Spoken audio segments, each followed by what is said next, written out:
નિરાશાજનક પરિણામો પર કોંગ્રેસ મંથન કરી રહ્યું છે। પ્રદેશ પ્રમુખ અમિત ચાવડાની અધ્યક્ષતામાં બેઠક યોજાઈ। આજથી લઈને 6 મે સુધી ઝોન વાઇઝ કરાશે મંથન।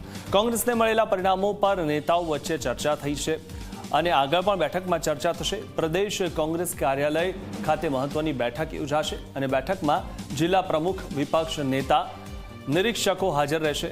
તો વિસ્તારમાં થયેલા હારના પરિણામો મુદ્દે રિપોર્ટ આપવો પડશે। દક્ષિણ ઝોનના પદાધિકારીઓ સાથે મહત્વની બેઠક યોજાશે। 3 મેના રોજ ઉત્તર ગુજરાતના પદાધિકારીઓ સાથે બેઠક થશે, તો 4 મેના રોજ મધ્ય ગુજરાતના પદાધિકારીઓ સાથે બેઠક થશે। 5 અને 6 મેના રોજ સૌરાષ્ટ્ર ઝોનના નેતાઓ સાથે બેઠક યોજાશે। આજે પરિણામોની સમીક્ષા માટે અમે ઝોન વાઇઝ આજથી મિટિંગો, સમીક્ષા બેઠકો શરૂઆત કરી છે। આજે 2 તારીખે દક્ષિણ ગુજરાત, આવતીકાલે ઉત્તર ગુજરાત, 4 તારીખે મધ્ય ગુજરાત અને 6 અને 7 તારીખે સૌરાષ્ટ્રની સમીક્ષા થવાની છે।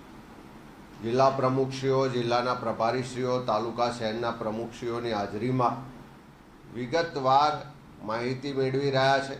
ચારેય ઝોનમાં જે મત મળ્યા છે એનું એનાલિસિસ પણ કરવામાં આવશે।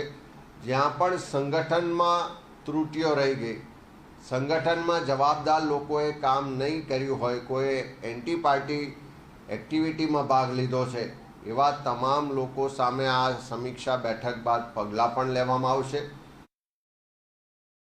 ઓવરઓલ આ સમીક્ષા બેઠક બાદ નવેસરથી દરેક જિલ્લામાં જઈ ઉમેદવારો સાથે, કાર્યકરો સાથે વિસ્તૃત સંવાદ કરવામાં આવશે અને 2027ના મિશન સાથે જમીન પરથી સંગઠનને મજબૂત કરી ફરીથી લોકો વચ્ચે જવાના કાર્યક્રમો સાથે કોંગ્રેસ પાર્ટીના અમારું નેતૃત્વ, કાર્યકરો આગળ વધશે।